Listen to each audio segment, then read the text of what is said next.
আমার অনুরোধ হলো আপনারা তাকেই ভোট দিবেন যিনি আগামী নির্বাচনী বৈতরণা পার করতে সক্ষম হন।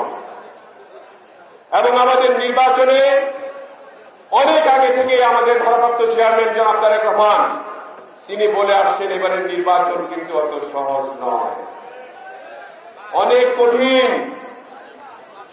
এই যে যারা পিআর করছে, পিআর মানে কি একজনকে জিজ্ঞেস করা হয়েছিল কালকে 18 তারিখের যে মিটিংয়ে, অনেকগুলা মৌলবী হাজির হয়েছেন, একজনকে ডেকে সাংবাদিক জিজ্ঞেস করেছে, আচ্ছা ভাই পিআর মানে কি? পিআর মানে আমাদের সাহেব বলছে পিআর 500, আমাদের সাহেব বলছে পিআর 500। পিআর 500 কি? মানে পিআর তারাই বুঝে না, আবার পিআর নিয়ে তারা নির্বাচনকে একটা বানচাল করার চেষ্টায় আছে। আমি বলব